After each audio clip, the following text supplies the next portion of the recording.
Bienvenido a Happy Psicología. Prepárate para dominar la carrera de psicología viendo vídeos y escuchando audios. ¡Empezamos!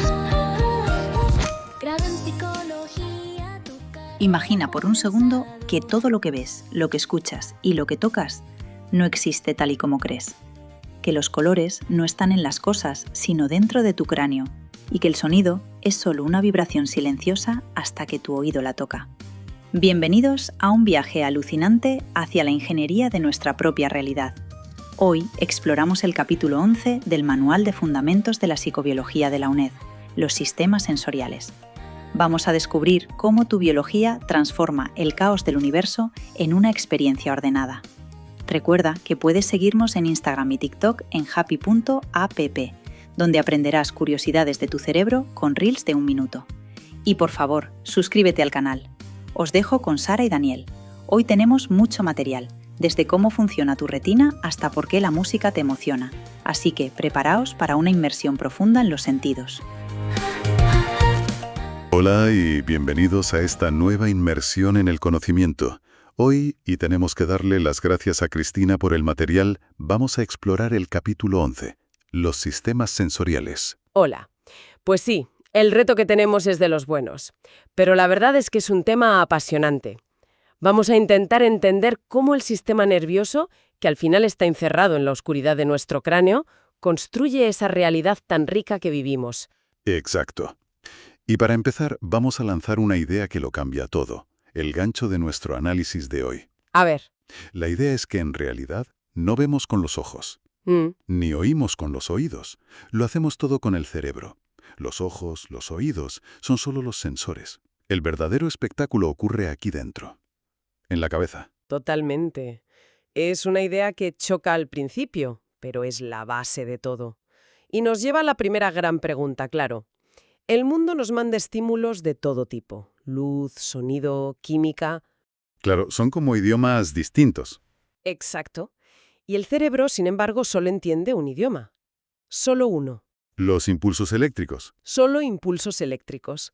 Entonces, ¿cómo se traduce todo ese caos de energías a ese único lenguaje que entiende? Ahí está la clave. Pues la clave es un proceso fundamental. Se llama transducción sensorial. Transducción. Sí, que no es más que eso, una traducción. Tenemos unas células súper especializadas, los receptores sensoriales, que son como traductores simultáneos. Cogen la energía de un estímulo, sea física o química, y la convierten en un cambio de voltaje, en una señal eléctrica para la neurona. Y me imagino que cada traductor va a lo suyo, ¿no? No hay un traductor que sirva para todo. Para nada. Son especialistas de élite. Cada receptor está sintonizado para su estímulo adecuado. Por ejemplo, los fotorreceptores de la retina responden a la luz, a los fotones. Ya. Pero les da absolutamente igual el sonido o el tacto. Son sordos a eso. Y al revés con las células del oído. Esta especialización es el primer filtro, el más radical, para organizar la información que nos llega. Es como tener una red de corresponsales. Tienes uno para economía, otro para deportes. Ajá. Y cada uno sabe de lo suyo. Pero para que el editor jefe en la sede central entienda algo, todos tienen que mandar el informe en el mismo formato. El formato impulso eléctrico. Exacto. La transducción es esa estandarización. Es una analogía perfecta. Pero claro, nos lleva a la siguiente pregunta, que es todavía más complicada. Claro, porque si al final todos son los mismos impulsos, las mismas señales eléctricas, ¿cómo sabe el cerebro si lo que le llega es una luz tenue, un sonido fuerte o el tacto de algo suave? Y no solo eso, ¿cómo sabes si el tacto ha sido en el hombro o en la punta del pie? Cierto. Bueno, lo fascinante es que la respuesta no está en el impulso, que como dices, es siempre igual. La respuesta está en el cable por el que viaja. Como que en el cable. Sí, es lo que se conoce como la ley de líneas marcadas. El cerebro es como un gran panel de control con un cableado fijo. Interpreta lo que le llega, si es visión, oído, tacto, basándose solo en la vía nerviosa por la que aterriza la señal. Solo por eso. Solo por eso. Si un impulso viaja por el nervio óptico y llega a la corteza occipital, el cerebro lo va a interpretar como luz, siempre. Da igual cómo se haya generado, el destino lo es todo. Espera un momento. Eso es. Increíble. O sea que, si un cirujano hipotéticamente me conectase el nervio del oído a la corteza visual, ¿yo vería los sonidos? En esencia, sí. Tu cerebro interpretaría esa actividad como estímulos visuales. Vaya. Y esto explica algo que siempre me he preguntado. Cuando te das un golpe fuerte en el ojo, ¿que ves las estrellas? Es exactamente eso. Es esto. El golpe activa el nervio óptico de forma mecánica y el cerebro, que es muy obediente, solo sabe interpretar esa actividad como luz. Acaba de encajar una pieza. Es una demostración perfecta de la ley de líneas marcadas. El qué es el estímulo depende del ministerio al que llega el cable, y el dónde en el cuerpo depende de qué fibra específica de ese cable se ha activado. Vale, resueltos el qué y el dónde. Pero falta la intensidad. ¿Cómo distinguimos un susurro de un grito? Porque un impulso eléctrico, un potencial de acción, es binario, o se dispara o no. No hay impulsos más fuertes o más débiles. Cierto. Para eso el cerebro usa dos estrategias a la vez. La primera es muy intuitiva. Es el código de frecuencia. Frecuencia. Sí, a más intensidad del estímulo, la neurona no dispara más fuerte, sino que dispara más a menudo, más veces por segundo. Un susurro puede generar 10 disparos por segundo y un grito 200. Pero las neuronas tendrán un límite de velocidad, ¿no? Como un tiempo de recarga. No pueden disparar infinitamente rápido. ¿Qué pasa si el estímulo supera esa capacidad? Muy buena observación. Y ahí entra la segunda estrategia, que es el código poblacional.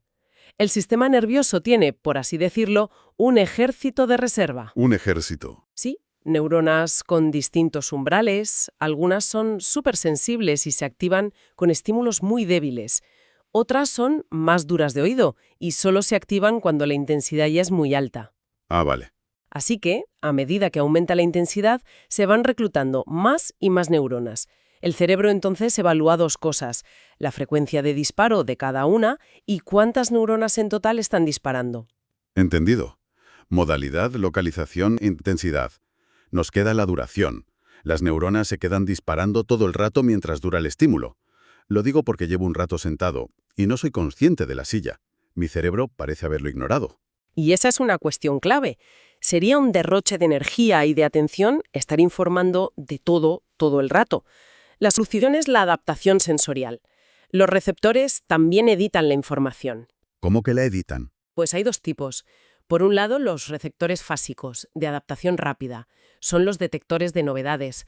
Se activan a tope al principio del estímulo y luego se callan si se mantiene constante. Por eso notas la ropa al ponértela, pero luego te olvidas. Ya no es noticia.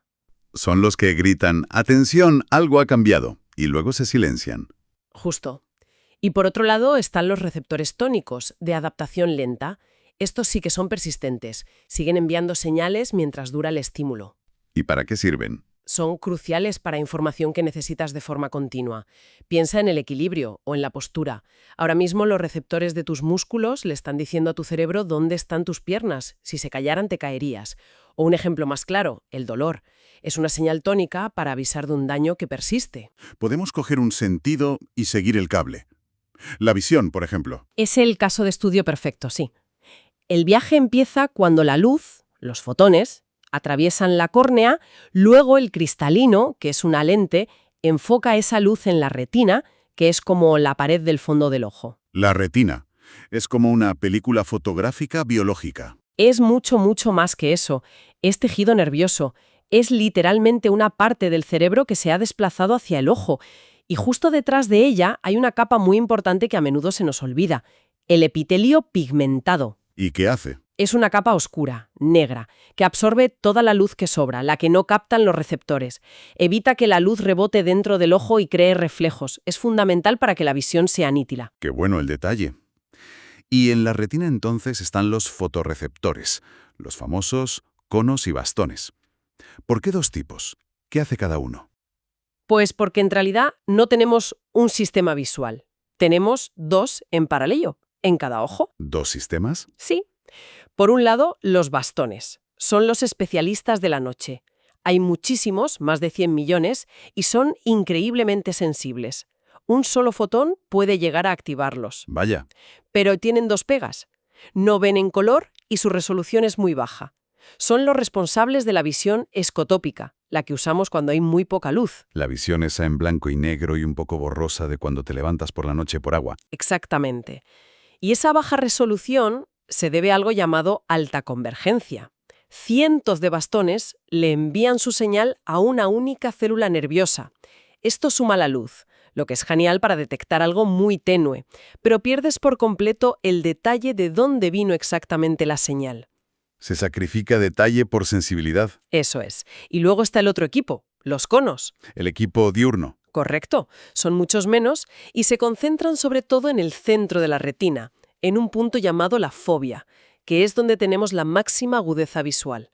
Cuando lees o reconoces una cara, estás usando la fóvea. Y estos necesitarán más luz, supongo. Muchísima más, pero a cambio nos dan la visión en color y un nivel de detalle finísimo. Son los de la visión fotópica, la de día. ¿Y su cableado será al revés? ¿Baja convergencia? Justo. En la fóvea, la conexión es casi de 1 a 1. Un cono, una célula nerviosa. Así el cerebro sabe con una precisión brutal qué punto exacto se ha iluminado. Por eso la resolución es tan alta. Es increíble. Un sistema para la noche, de alta sensibilidad, sin color ni detalle. Y otro para el día, de alta resolución, a todo color.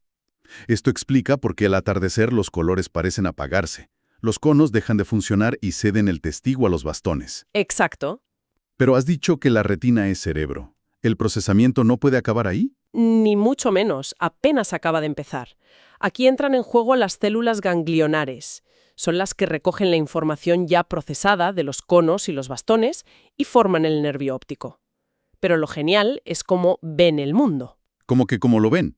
No se limitan a transmitir la señal. No, para nada. Cada célula ganglionar vigila un trocito de retina, su campo receptivo. Y estos campos tienen una organización muy particular.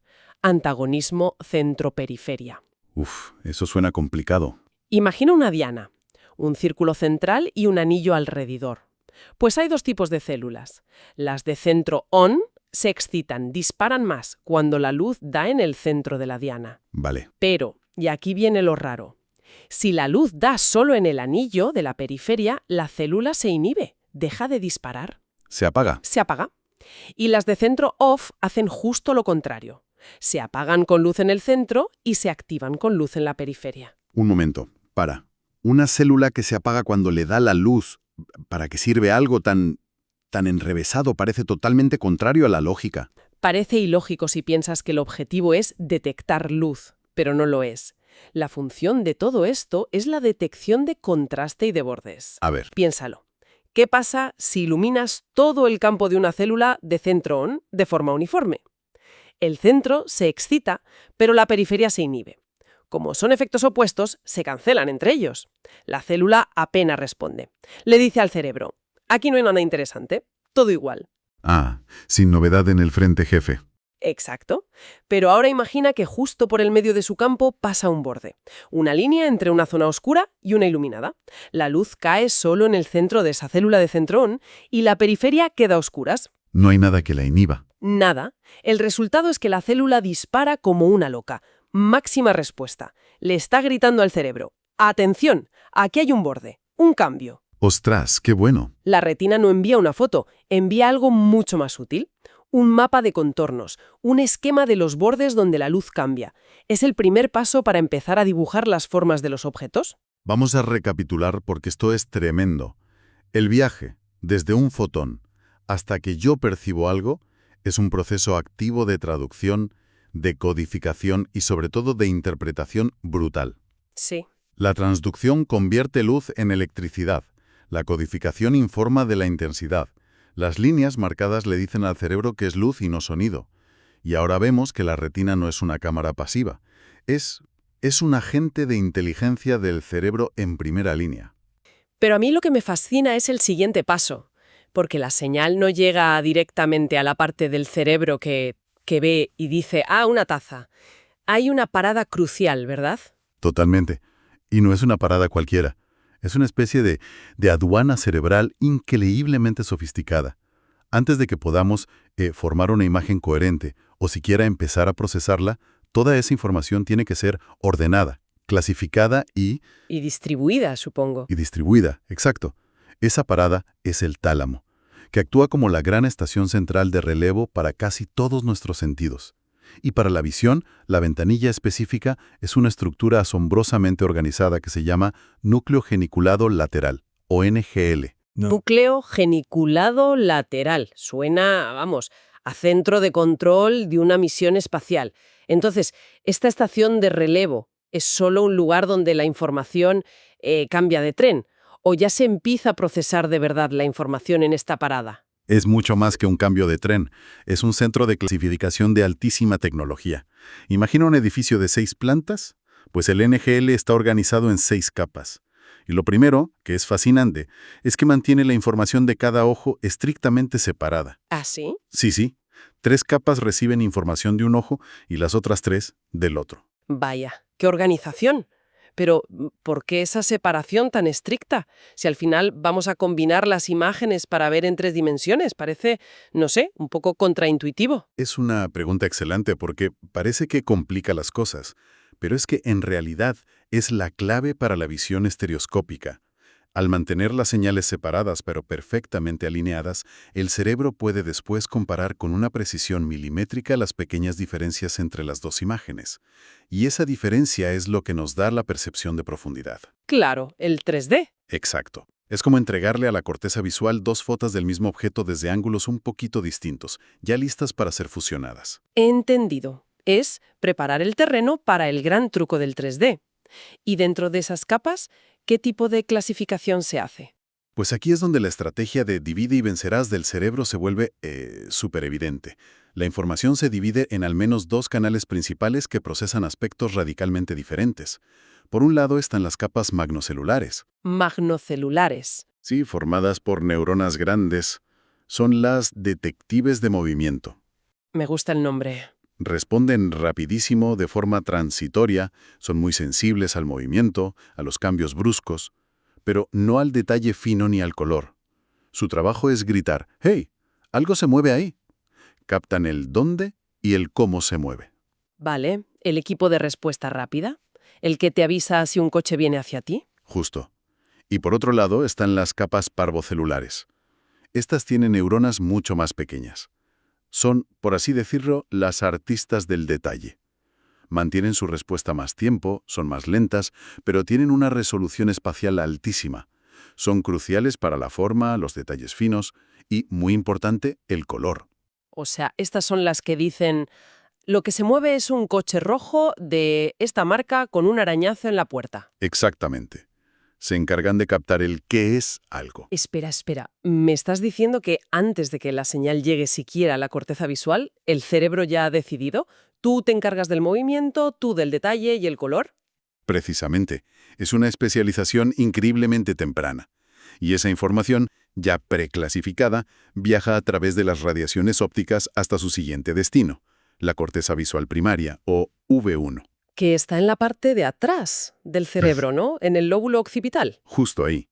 Si el NGL era el centro de clasificación, la V1 es la fábrica donde se empiezan a ensamblar las piezas básicas de nuestra realidad visual. Vale, aquí es donde la cosa se pone seria. Si la información que llega del NGL son como píxeles con etiquetas de movimiento o color, ¿cómo convierte la V1 eso en algo que se parezca a una imagen?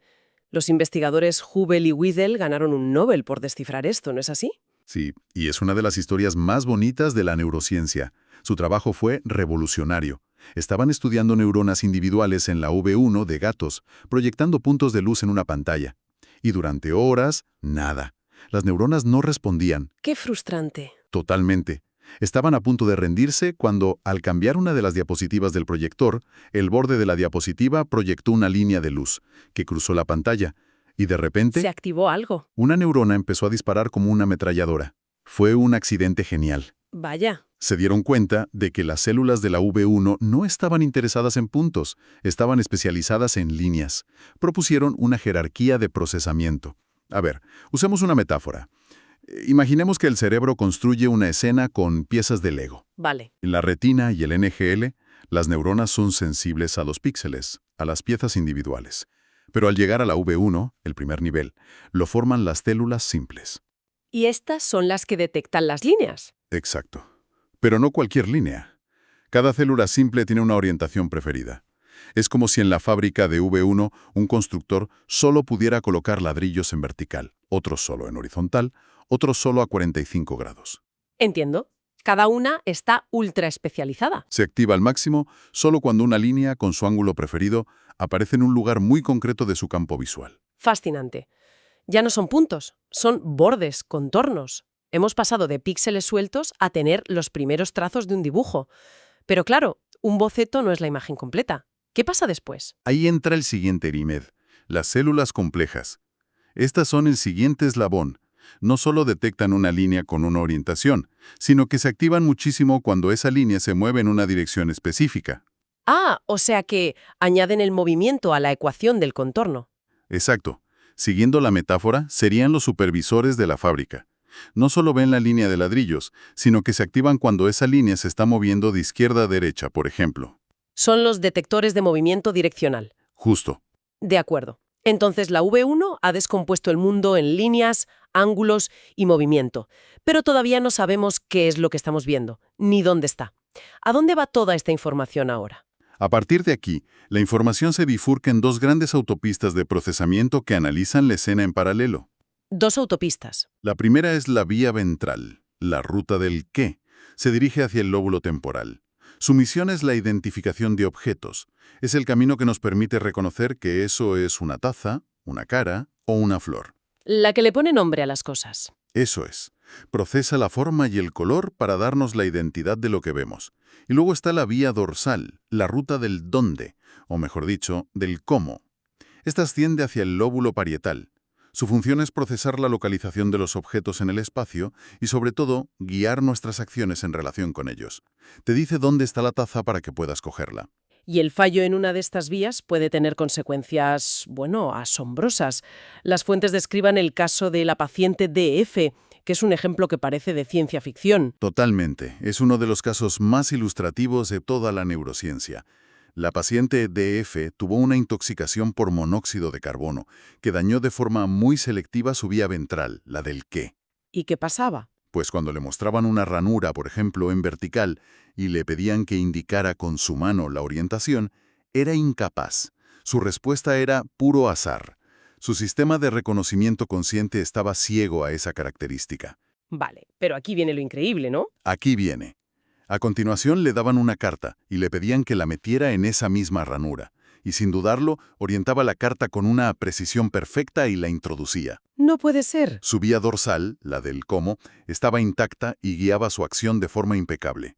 Su mano sabía la orientación que su mente consciente no podía percibir. Es alucinante. Es que párate a pensar en lo que debe ser eso. Tu mano sabe perfectamente lo que hacer, pero tú, conscientemente, estás a ciegas. Demuestra que ver para reconocer y ver para actuar son procesos cerebrales totalmente distintos. Por supuesto. Y dentro de estas grandes autopistas hay talleres todavía más especializados. Por ejemplo, en la vía ventral, la del qué, encontramos el área V4, que es clave para procesar el color. Pero no solo para ver colores, sino para algo más complejo, la constancia del color. ¿La constancia del color? Es la habilidad que nos permite saber que un plátano sigue siendo amarillo, aunque lo veamos bajo una luz azulada. El área V4 ayuda a que el cerebro descuente la iluminación del ambiente para percibir el color real del objeto. Claro. Es lo que nos permite no pensar que un amigo cambia de color de piel cada vez que pasa del sol a la sombra. Precisamente. Es un sistema de corrección de color automático. Y supongo que el movimiento también tendrá su propio taller especializado. Absolutamente. Es el área V5, también conocida como MKT. Es el taller del movimiento por excelencia, y está en la otra vía, en la dorsal. Pero, ¿una sola área para algo tan fundamental como el movimiento? Parece muy frágil que una sola lesión pueda borrar por completo una percepción tan vital. Es una observación muy aguda. El cerebro tiene mucha redundancia, pero hay nodos que son críticos, y V5 es uno de ellos. Una lesión ahí puede provocar un trastorno rarísimo llamado acinetopsia. Literalmente, ceguera al movimiento. ¡Qué imagen más terrorífica! Imagina intentar cruzar la calle. Un coche no tendría una trayectoria suave, simplemente aparecería en un punto, luego en otro más cercano y de repente, justo delante, sin poder percibir su desplazamiento. Sería como ver la vida a fotogramas. La del cerebro. Entonces, cuando todo esto falla a un nivel superior, cuando las vías funcionan pero el reconocimiento final no se produce, hablamos de agnosia visual. Correcto. La agnosia visual es la incapacidad de reconocer objetos con la vista, a pesar de tener una agudeza visual normal. El sistema detecta las líneas, el color, el movimiento, pero el cerebro no puede ensamblar esa información para darle un significado. El paciente ve las partes, pero no el todo. Justo. Y un ejemplo muy conocido es la prosopagnosia, la incapacidad de reconocer caras, que sería una forma súper específica de agnosia. Claro. Una persona con prosopagnosia puede describir una cara perfectamente. Veo una nariz, dos ojos, una boca. Pero no puede integrar esas características para reconocer que esa cara es de su pareja o de su hijo. Pero si oye su voz, sí la reconoce. Al instante. Lo que demuestra que el conocimiento de la persona sigue ahí, pero el acceso a través de la visión está bloqueado. Así que el acto de ver, que nos parece tan instantáneo, tan fácil, es en realidad una sinfonía de procesos paralelos. El cerebro descompone la realidad en sus componentes más básicos y los envía a decenas de especialistas por todo el córtex, para que cada uno analice una parte del puzzle. Y lo más profundo es que, en muchos casos, esas piezas no se vuelven a juntar en un único lugar final. No hay un espectador en el cerebro. La percepción es el resultado de la actividad integrada de todas estas áreas. Y las fuentes mencionan áreas increíblemente específicas, como has dicho. El área fusiforme facial, dedicada casi en exclusiva a reconocer caras. La visión. Ese truco de magia por el que el cerebro convierte fotones en la cara de alguien que quieres. Vamos a por el otro gigante, el oído. Y la pregunta de partida es casi de ciencia ficción. ¿Cómo es posible que una simple vibración en el aire, o sea, unas moléculas empujando a otras, se transforme en, no sé, en la novena de Beethoven? O en el matiz exacto de ironía en la voz de un amigo. Exacto.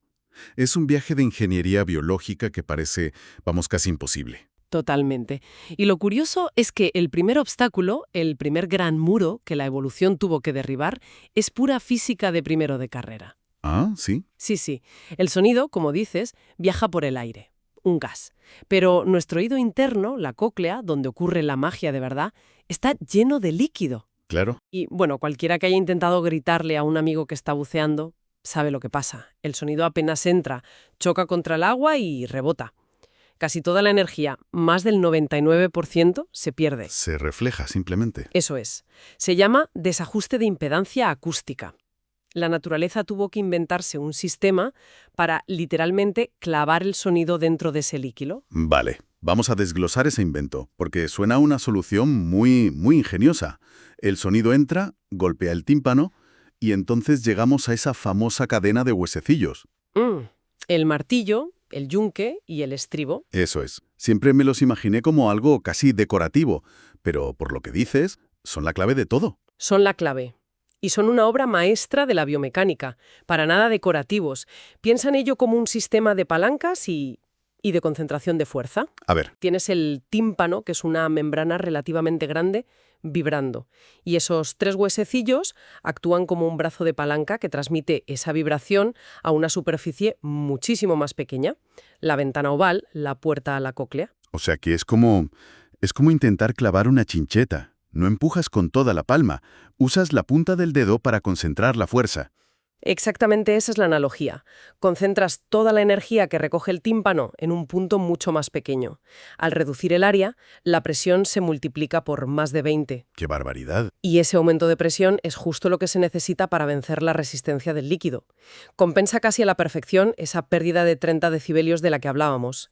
Sin esos huesecillos, oiríamos el mundo como si estuviéramos permanentemente bajo el agua. De acuerdo. Hasta aquí, ¿eh?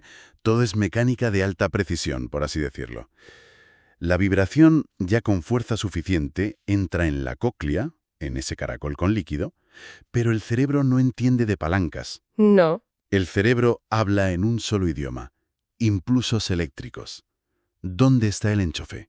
¿Cuál es el punto exacto en el que el movimiento se convierte en electricidad? Pues el enchufe está en una estructura diminuta y elegantísima que flota ahí dentro, el órgano de Corti. ¿El órgano de Cortis? Sí, cuando el estribo empuja la ventana oval, genera una ola dentro del líquido de la cóclea, la perilinfa, y esta ola viaja por el interior del caracol y hace que una membrana muy flexible que hay dentro, la membrana basilar, se mueva, que ondule como una cinta al viento. Y aquí es donde se pone la cosa interesante, me imagino, porque un sonido agudo no moverá esa membrana igual que uno grave. Precisamente. Y la membrana basilar es una genialidad por eso. No es uniforme. Imagínala como las cuerdas de un arpa, pero desenrolladas. Cerca de la entrada, la membrana es estrecha y rígida. Para los sonidos agudos. Justo. Perfecta para vibrar con las frecuencias altas. Y a medida que te adentras en el caracol, hacia el final, la membrana se vuelve ancha y súper flexible, ideal para resonar con las frecuencias bajas, los graves. Vale, entiendo la idea del arpa. Cada frecuencia tiene su cuerda específica que vibra con más fuerza. El cerebro podría saber la nota viendo qué parte de la membrana se mueve. Pero, insisto, ¿quién lee ese movimiento? Que convierte esa vibración en una señal. Aquí entran las protagonistas, las células ciliadas, que están sentadas sobre esa membrana. Son las verdaderas traductoras. Vale. Cada una tiene en su punta un manojo de pelitos microscópicos, los estereocilios. Y justo encima hay otra membrana. Cuando la ola hace que la membrana basilar se doble hacia arriba, los pelitos chocan contra esa membrana superior y se inclinan. Un momento, para que no me pierda. La membrana se mueve y eso empuja físicamente unos pelitos. Y ese simple empujón, esa inclinación, es el interruptor. Es literalmente el interruptor. Así de directo y de mecánico. En la punta de cada pelito hay unos canales iónicos conectados por una especie de muelle molecular. Cuando el pelito se inclina, ese muelle tira del canal, lo abre y permite que iones de potasio inunden la célula. Y eso es la señal eléctrica. Esa entrada de iones positivos cambia el voltaje de la célula, genera una despolarización. Y ya está.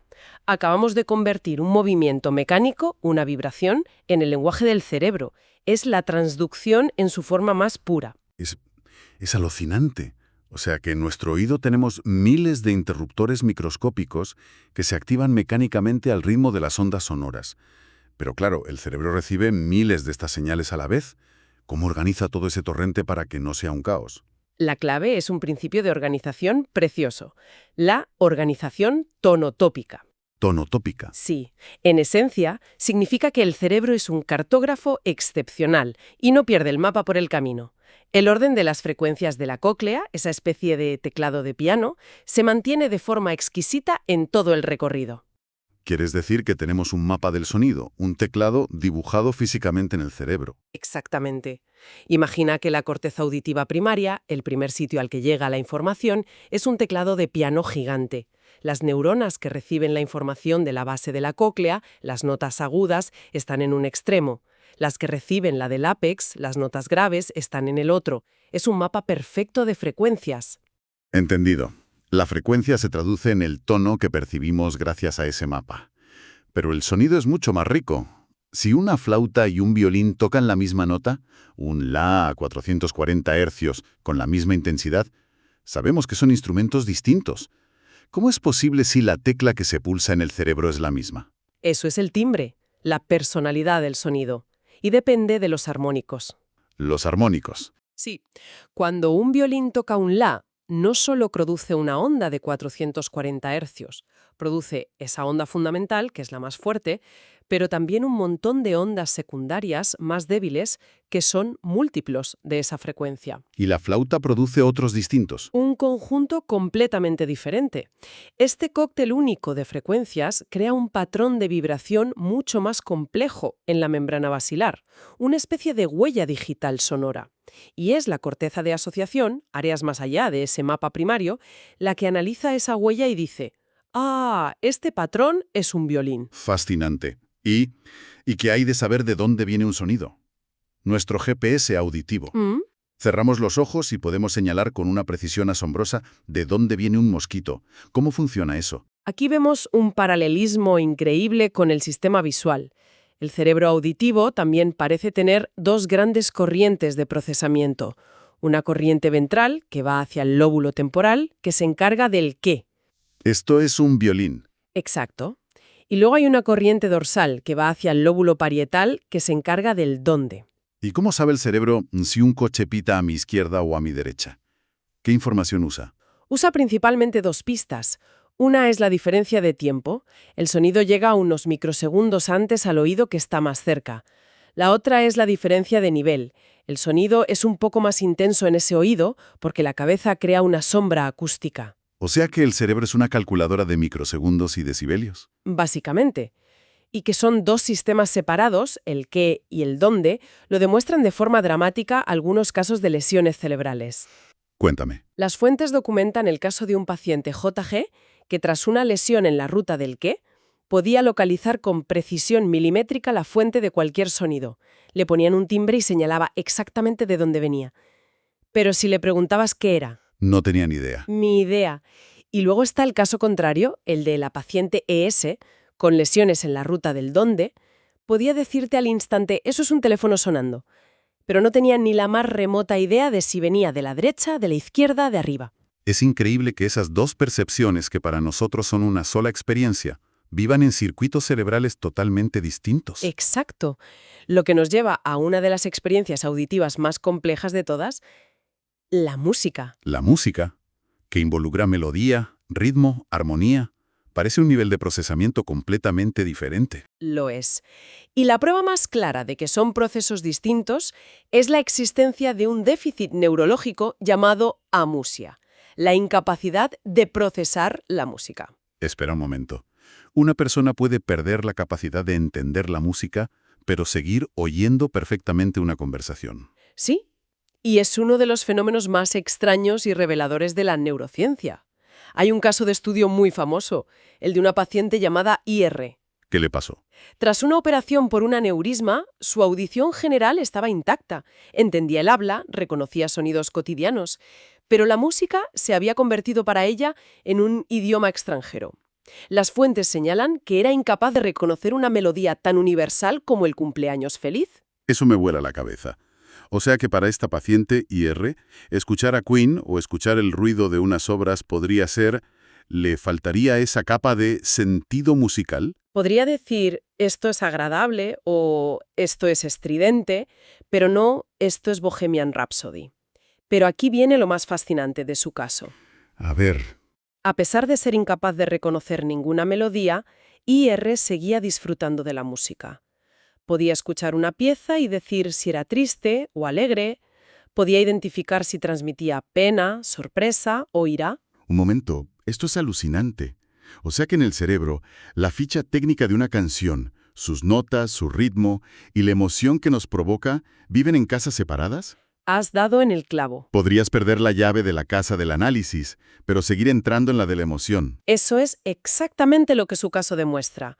Su cerebro había perdido la capacidad de realizar el análisis melódico y rítmico, pero conservaba intacto el procesamiento emocional. Así es una pasada. Entonces, si recapitulamos, empezamos con una simple onda de presión en el aire. Un sistema de palancas la introduce en un líquido, una arpa biológica la descompone en frecuencias, miles de interruptores mecánicos la convierten en electricidad. Un mapa en el cerebro mantiene el orden. Y finalmente, una red complejísima de áreas especializadas extrae la identidad de un sonido, su lugar en el espacio y, como acabamos de ver, incluso la emoción pura de una melodía que ya ni siquiera podemos reconocer. Es una cadena de decodificación en múltiples etapas, cada una más asombrosa que la anterior.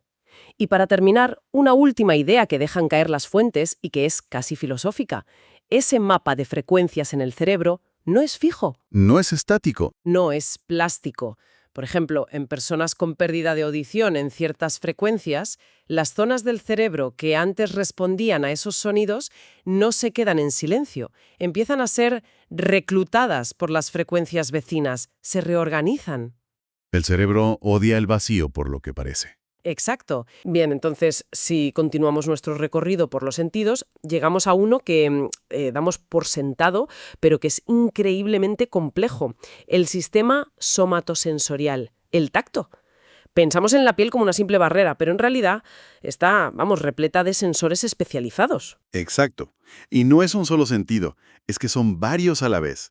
Dentro de la piel tenemos distintos tipos de mecanorreceptores.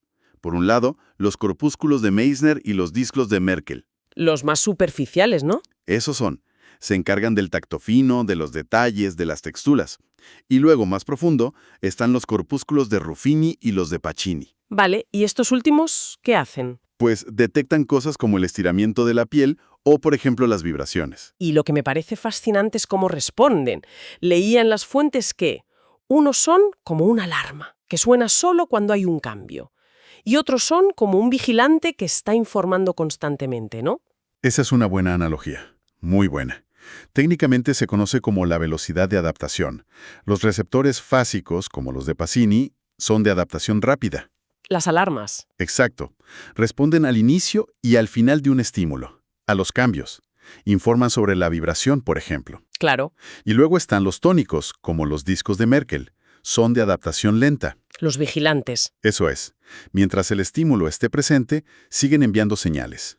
Son cruciales para percibir la forma y la rugosidad de un objeto de manera constante. Ok, vamos a desgranar esto. Tenemos un ejército de receptores en la piel, cada uno con su especialidad. Pero, ¿cómo interpreta el cerebro toda esa información? Porque aquí es donde la cosa se pone de verdad interesante. Se habla de una especie de mapa del cuerpo en el cerebro. Hablamos del homúnculo sensorial. Es una representación de nuestro cuerpo en la corteza somatosensorial primaria. Pero es un mapa totalmente distorsionado. ¿Distorsionado en qué sentido? Pues que las manos, los labios y la lengua ocupan un área cortical desproporcionadamente grande en comparación con, por ejemplo, la espalda o las piernas. Una caricatura de nosotros mismos en el cerebro. Y esta deformidad tiene una razón de ser, claro. Por supuesto. Se llama magnificación cortical. El tamaño de la representación no depende del tamaño físico de la parte del cuerpo, Sino de su importancia, ¿no? de su importancia funcional y de la densidad de receptores que tiene. Necesitamos una discriminación táctil muy fina en los dedos para manipular objetos y en los labios y la lengua para el habla, para la alimentación. Entiendo. Por eso tienen más espacio cerebral dedicado. Un ejemplo clarísimo es el de los violinistas. Su representación cortical de los dedos de la mano izquierda, la que usan en el mástil, es mayor que la de personas no músicas. Entonces, ¿qué significa todo esto? Que nuestro cerebro no ve nuestro cuerpo como lo vemos en un espejo, sino como una herramienta funcional. Ahora, una pregunta clave. ¿Cómo distingue el cerebro entre el tacto fino de una caricia y la información más, digamos, grosera del dolor o la temperatura? Pues aquí viene lo fascinante, y es que viajan por caminos diferentes. Ah, sí. Sí, la información del tacto preciso y la propiocepción asciende por la vía lemniscal. Es como una autopista de alta velocidad y precisión. Una autopista, ¿vale? En cambio, la información sobre el dolor y la temperatura viaja por la vía espinotalámica. Otra ruta distinta. Son dos sistemas paralelos que procesan aspectos distintos de la misma realidad física. Y aunque viajan por separado, el cerebro al final integra toda su información para darnos una percepción completa. De acuerdo. Pues pasemos de los sentidos físicos a los químicos, del mundo que tocamos, al que olemos y saboreamos, que están íntimamente ligados a nuestra supervivencia y a nuestras emociones. Así es. Son los sentidos químicos, gusto y olfato. En la lengua tenemos receptores para 5 cualidades básicas: dulce, salado, ácido, amargo y umami. Exacto. Pero la experiencia completa de lo que llamamos sabor es en realidad una construcción del cerebro, una que combina la información del gusto con la del olfato. Eso explica por qué la comida no sabe a nada cuando estamos resfriados. No es la lengua, es la nariz. Y hablando del olfato, es famoso por su increíble poder para evocar recuerdos. Y emociones muy vivas. ¿Cuál es el mecanismo neurológico detrás de esto? Aquí encontramos una peculiaridad única del sistema olfativo. A diferencia de los otros sentidos, la información del olfato llega directamente a áreas del sistema límbico. Como la amígdala, ¿no? Exacto, a la amígdala, que es un centro clave para el procesamiento emocional. Es una conexión directa, una autopista neuronal a nuestras emociones. O sea que no pasa por filtros. Sin pasar antes por el filtro del tálamo, como hacen los demás sentidos. Por eso, un olor puede desencadenar una respuesta emocional tan intensa e inmediata. Y aquí va otro dato que me parece asombroso. Según las fuentes, las neuronas que detectan los olores son de las pocas que nuestro cuerpo regenera. Sí, es uno de los pocos ejemplos claros de neurogénesis en el sistema nervioso adulto. Las neuronas receptoras olfativas tienen un ciclo de vida de unos 60 días. ¿Solo 2 meses? Solo eso. Y son reemplazadas constantemente por nuevas neuronas que se diferencian a partir de células basales. Es un proceso de renovación constante. Sí, y plantea preguntas muy interesantes sobre cómo el sistema mantiene la coherencia en la percepción de los olores a lo largo del tiempo. Y con esa increíble capacidad de regeneración, creo que es un buen punto para empezar a cerrar nuestro análisis. Si tuviéramos que resumir las grandes ideas de todo nuestro recorrido por los sistemas sensoriales, ¿cuáles serían los puntos clave? Pues si conectamos esto con el panorama general, yo destacaría 3 conceptos fundamentales. A ver. Primero, el principio universal de la transducción. Como cualquier tipo de energía, presión, luz, una molécula química, se traduce al único lenguaje que el cerebro entiende. Los impulsos eléctricos. Exacto. Segundo, la especialización cortical. El cerebro crea mapas de la realidad, como el homúnculo sensorial, que no son copias literales del mundo. Sino representaciones funcionales. Justo. Representaciones que magnifican lo que es biológicamente importante para nuestra supervivencia y comportamiento. ¿Vale? Transducción y representación. ¿Y el tercero? Y tercero, la construcción de la realidad, que nuestra percepción no es una suma de datos aislados, sino una integración activa y constante. El cerebro fusiona información de distintos canales como el gusto y el olfato para crear el sabor, construyendo una experiencia unificada y coherente. Me quedo con esa última idea de la realidad como una construcción activa. Lo que nos lleva a una última reflexión. Si estos mapas cerebrales pueden cambiar con la experiencia, como vimos con los violinistas, ¿hasta qué punto nuestra percepción del mundo es algo que podemos entrenar y esculpir activamente a lo largo de nuestra vida? Esa es una pregunta importante que se deriva de todo esto, sí. Con esa reflexión, cerramos este análisis. Cristina, te devolvemos la conexión.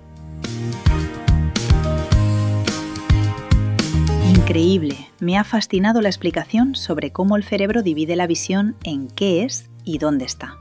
Es aterrador y maravilloso pensar que somos máquinas biológicas interpretando señales eléctricas para sentir un abrazo o ver una puesta de sol. Y ahora, la pregunta del programa. Si tuvieras que potenciar uno de tus sentidos al nivel de un superhéroe, pero perder otro a cambio, ¿cuál elegirías y por qué? Envíanos tu respuesta por audio al WhatsApp. Tienes el enlace directo y el número en la descripción del episodio.